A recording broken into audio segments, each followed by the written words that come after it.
at these times on WION. The World is One.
Welcome to Race to Power on WION The World is One. We are glad you're watching. I'm Eric Njoka.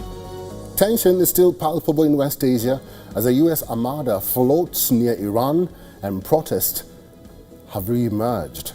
What's happening there? We'll talk about that shortly. And a record number of lawmakers in the U.S. are quitting their roles ahead of the midterms. We'll tell you what's happening there also. We begin with Iran. Iran is on a war alert. We are 5 days into U.S. President Donald Trump's self-imposed deadline for Tehran to make a deal. Clouds of confrontation are looming large at a time when the Islamic Republic is facing multiple challenges within. Iran has seen a resurgence of protests in the last few days. Traditional mourning ceremonies after 40 days of deadly crackdown marked the beginning of fresh protests. After 2 days of continuous demonstration in Tehran, pro- and anti-government protesters clashed at a university campus.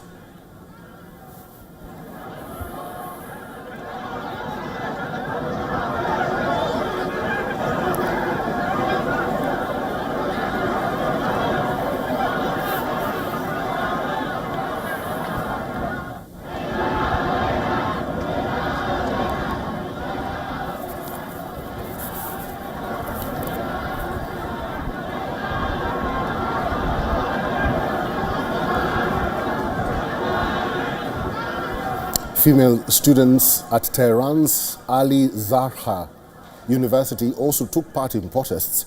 They were heard raising slogans of "We'll fight, we'll die, we'll reclaim Iran."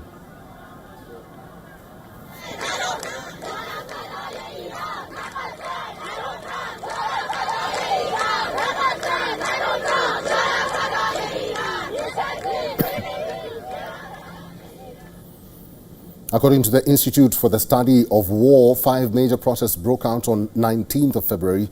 These demonstrations took place in southern Fars province, Esfahan, Tehran, and Mazandaran. The situation is unfolding in Iran, faces threats of U.S. strikes to fight the dual crisis of internal turmoil and external aggression. Ayatollah Ali Khamenei has reportedly prepared a contingency plan. The strategy focuses on ensuring survival of the Islamic Republic. As soon as the war breaks out, special forces units of the police, intelligence agents and battalions of IRGC's Basij militia will be deployed to the streets across major cities. The man who is spearheading this strategy is Ayatollah Ali Khamenei's close confidant and national security chief, Ali Larijani. Larijani is former IRGC commander who has served on many positions in the Islamic Republic since 1980. After 8 years in IRGC, he was appointed Minister of Culture in 1992. Then he headed the official broadcast network of Iranian government for a decade. In 2005, he was appointed Secretary of Iran's Supreme National Council. From 2008 to 2020, Larijani served as Speaker of Parliament.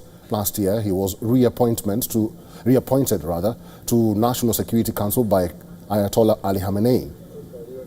Ali Larijani is considered to be a key figure in putting down January protests in Iran. According to reports, he has sidelined President Masoud Pezeshkian and is leading diplomatic security, military operations under the direct authority of Khamenei.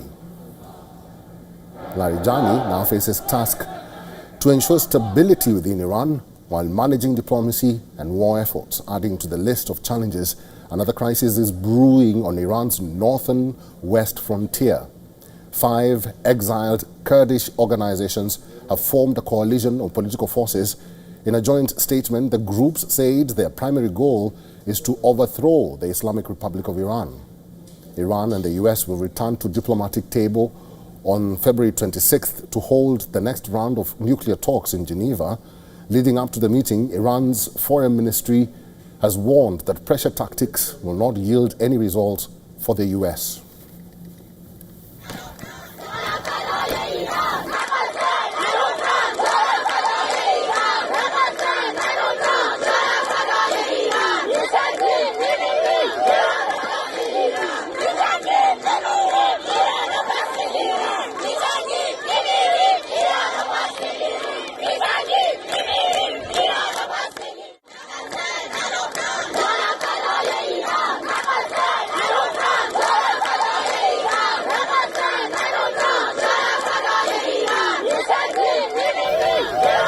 Well, despite the US Armada floating in the Mediterranean Sea and close to Iran, the Trump administration is worried that Iran has not capitulated already because of the amassing of the military positions in the Mediterranean Sea.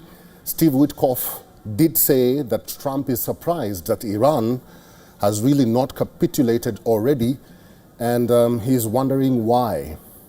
So tensions are palpable in Iran because the United States has not made it clear what it's going to do in the next 1 month or so.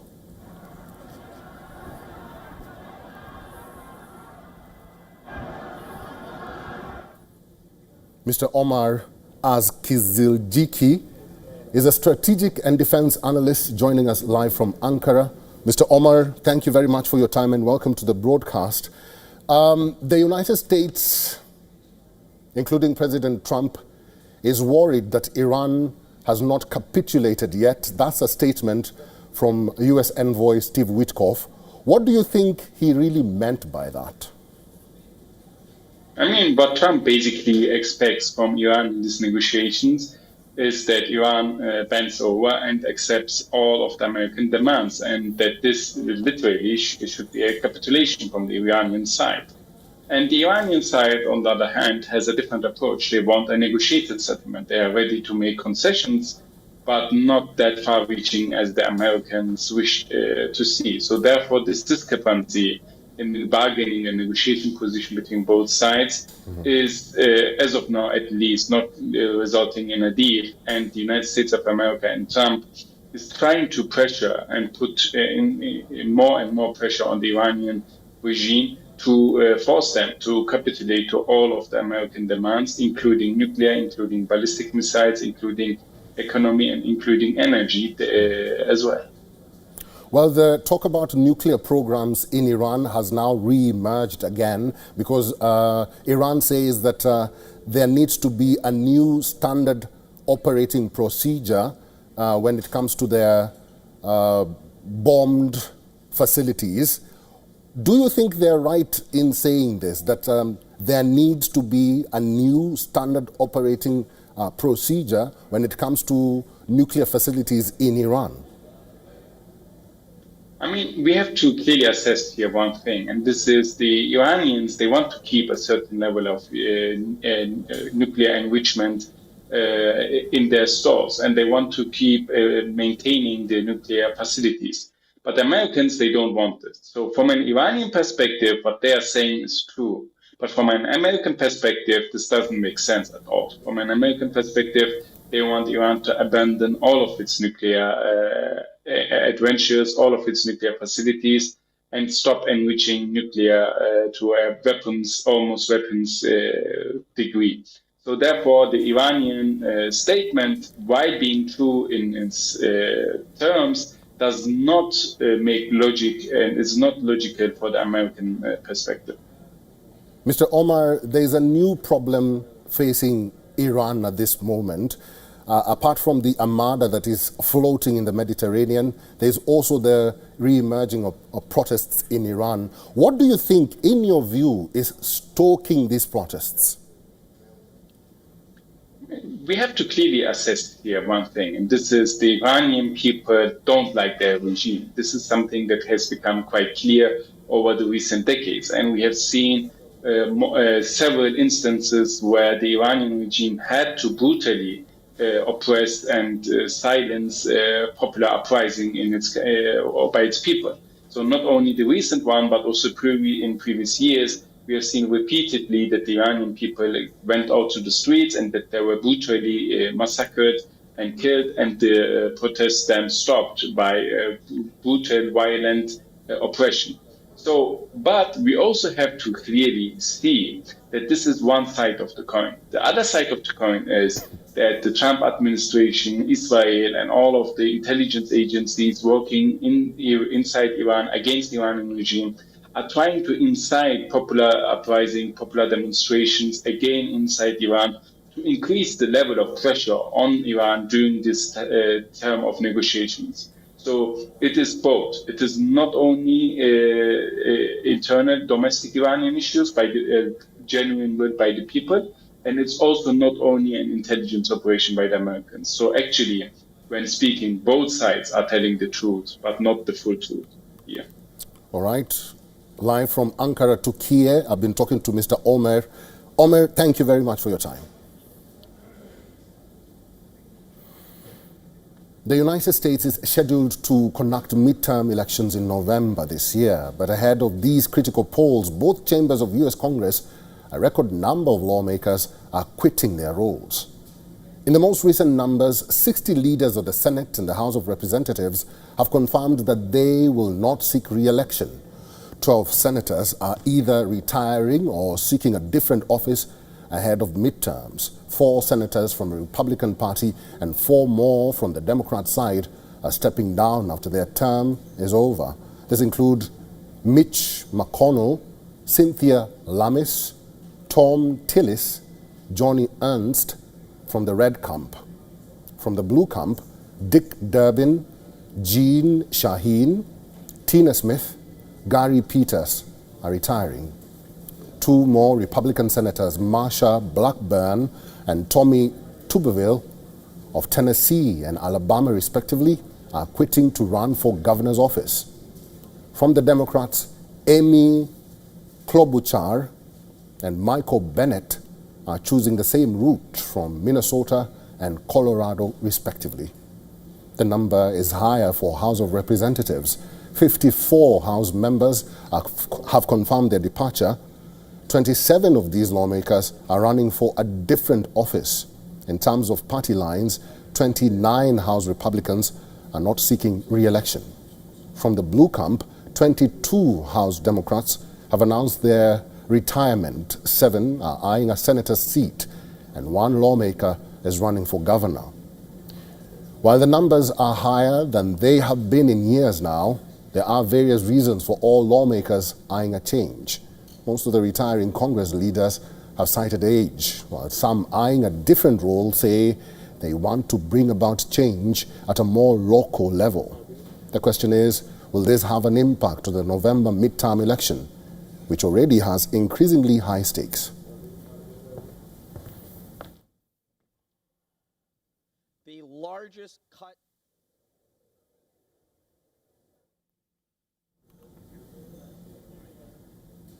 The Islamic State is eyeing return in Syria. The group has asked its terrorists to wage war against Ahmed al-Sharaa government, calling him, quote, puppet without soul that is controlled by Western countries.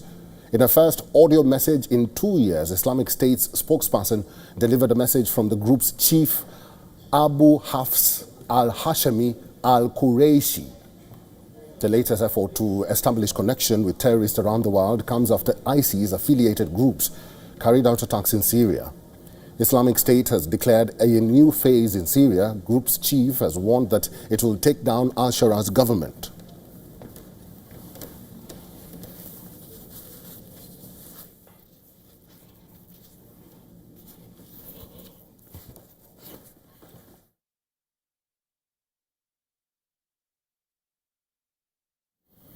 The renewed threat comes at a time when thousands of ISIS-linked people are feared to have escaped Syria's Al-Hol camp. According to the U.S. intelligence, between 15 to 20,000 people have left the facility. Some of the people on the loose are known to be affiliated with ISIS terrorists. When U.S.-backed forces defeated self-proclaimed ISIS caliphate, the Al-Hol camp housed nearly 70,000 people, including ISIS terrorists and their families. The camp was under Kurdish authority before Syria's government forces took over major parts of Kurdish territory during January offensive. Facility now stands closed, with remaining families shifted to a camp in Aleppo. Syria's government has blamed Kurdish Syrian defense forces for the chaos. They've accused Kurdish fighters of abandoning the camp without notice. With U.S. vacating its bases, including ones in Kurdish-held areas, ISIS is making efforts to regain its lost ground in Syria.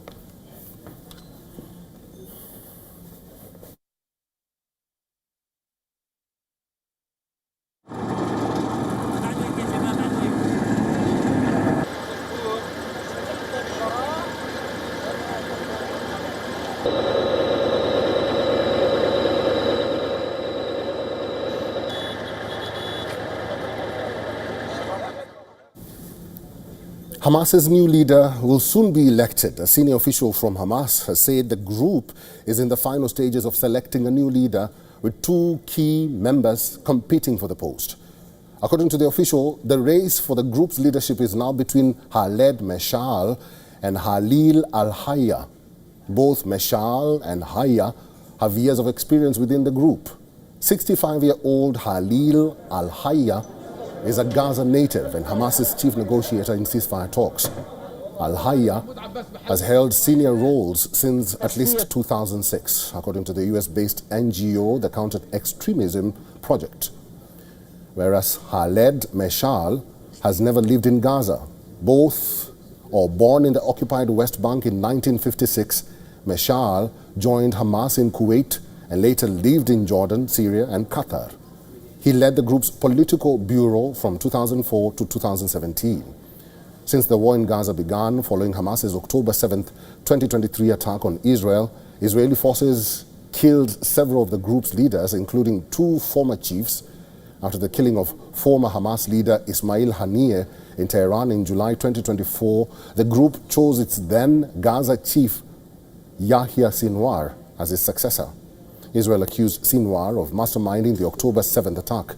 He too was killed by Israeli forces in the southern Gaza city of Rafah 3 months after Haniyeh's killing. Now the new Hamas leader will need to navigate between international calls led by the United States and Israel to reach a solution as soon as possible. Despite a US brokered ceasefire that entered its second phase last month, violence has continued in Gaza, with Israel and Hamas blaming each other for violating the agreement.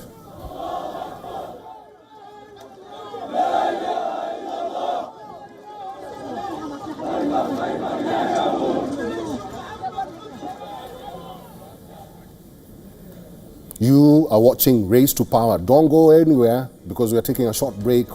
After this break, we tell you how Britain's conservative political force, Reform UK, has intensified its anti-immigration stance. Nigel Farage's shadow cabinet is now laying out plans to curb immigration in the United Kingdom. Stay with us.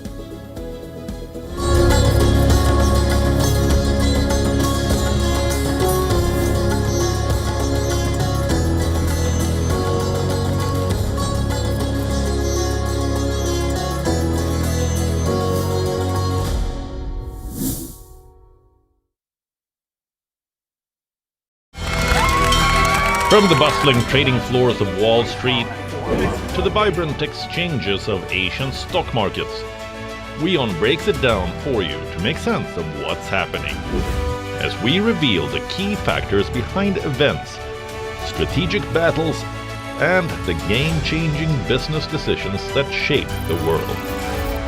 We bring you all of this and more on World Business Watch.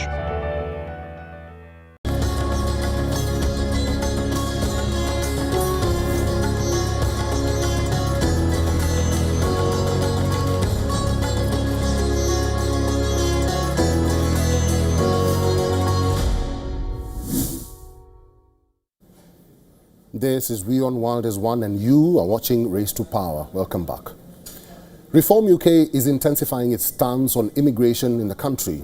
As the party gains popularity, Nigel Farage's newly appointed department heads are laying out plans and policies. UK's hard-right party Reform has announced a series of proposals to tackle immigration. The most pivotal one is a proposed UK deportation command, which is modelled on the lines of Trump's policy. Inspired by USS ICE, the British Deportation Agency would have the capacity to detain 24,000 migrants at a time. Zia Yusuf, Reform UK's new Home Affairs spokesperson, says that the party will also scrap indefinite leave to remain and instead introduce a renewable 5-year work visa and dedicated spouse visa. Just last week, party chief Nigel Farage had introduced a shadow cabinet with Zia Yusuf, the party's head of policy, appointed as Reform's spokesperson for Home Affairs. Yusuf, born to immigrant parents himself, had said the scale of immigration has, quote, broken Britain. If you are in this country illegally right now and you are watching this, I want to be crystal clear. As Reform's Home Secretary, I will ensure that you are deported from these lands. The party's proposal for immigration crackdown has triggered a wave of condemnation from Labour leadership and immigration rights group. Several analysts have also raised concerns on what these mass deportations mean for immigrant communities and UK's overall economy that relies heavily on migrants.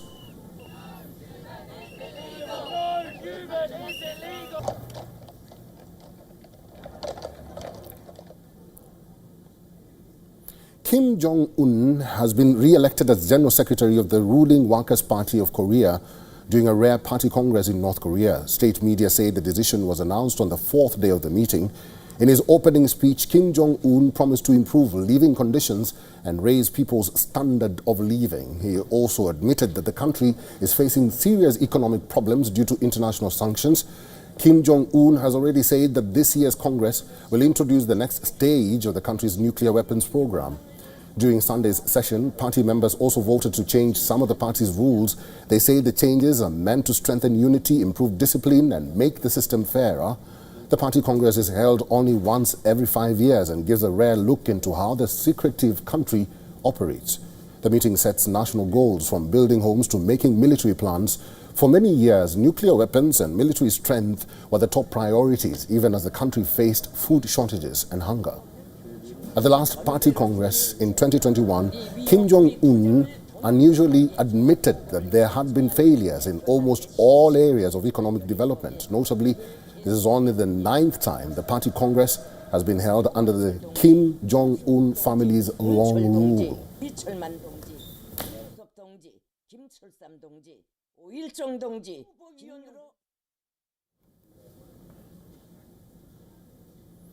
More than 200 political prisoners in Venezuela have begun a hunger strike calling for their release under a recently approved amnesty law that does not cover many of them. Over 1,500 political prisoners have already submitted applications for amnesty under the new legislation. The law was passed as part of a series of reforms encouraged by the United States following the January 3rd capture of former President Nicolas Maduro. The hunger strike began Friday night at Rodeo Prison, located on the outskirts of Caracas. Inmates there say they are unlikely to benefit from the new law because it excludes cases involving the military, the most common charges at that facility.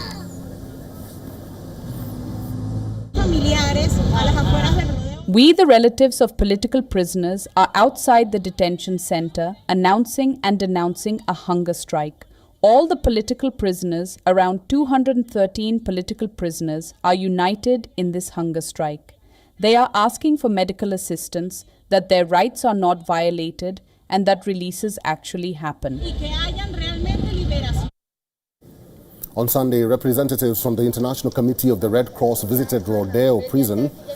The group's health coordinator in Venezuela described the visit as a first step, telling relatives that access to the facility had not previously been granted. The amnesty law was introduced by interim leader Desi Rodriguez. Opposition figures have criticized the legislation, arguing it contains broad exclusions that could continue to affect political opponents. The amnesty also excludes members of the security forces convicted of offenses the government classified as terrorism.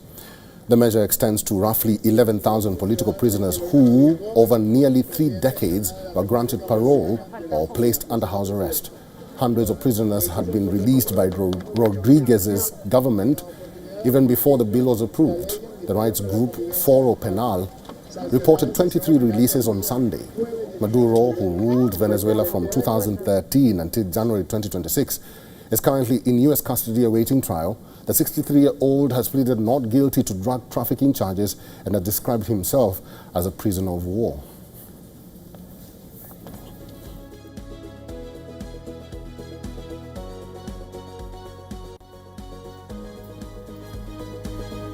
And that's the latest on Race to Power on WION The World is One. Stay with us.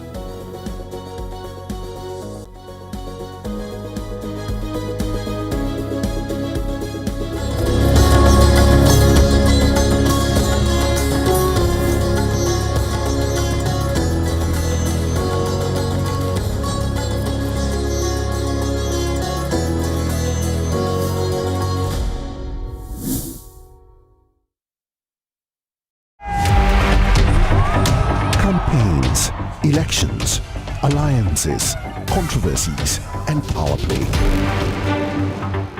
Beyond the noise and rhetoric, no election, no ballot issue too small. Stories that analyze global and domestic politics.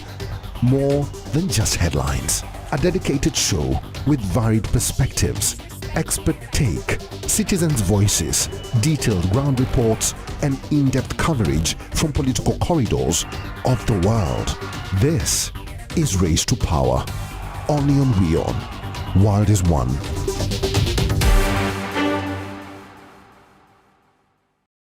WION, India's global voice, the channel that brings you the biggest stories from across the world through India's lens. Now available in more than 190 countries worldwide. Because we believe that the world is one. Watch us in Africa, Europe, USA and Canada, South America, Asia Pacific, Middle East and North African regions. Also available on these digital platforms across the world. WION. World is One. In West Asia, every move shifts the world's balance. Wars, ceasefires, alliances, power never stands still. From Tehran to Tel Aviv, from Damascus to Doha, the West Asia Post cuts through the chaos to reveal the region that shapes the world. Because what happens in West Asia never stays in West Asia. This is the West Asia Post, the region's story, the world's impact.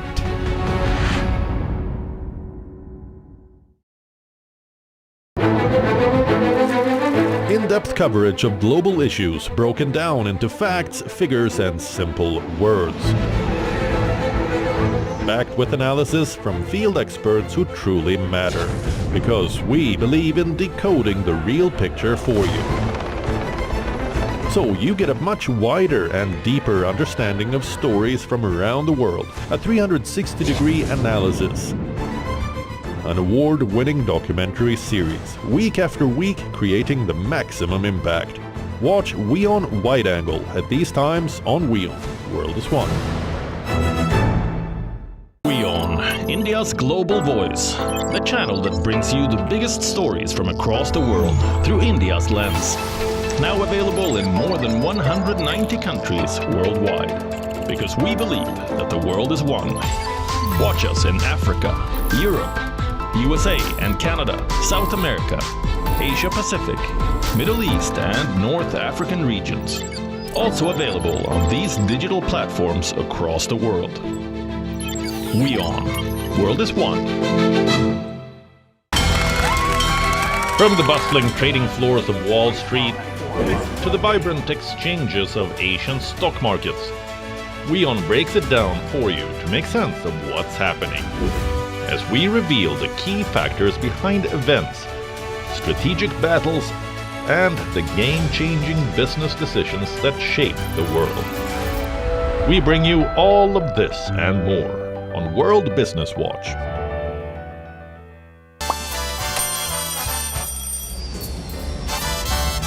Vielleicht nur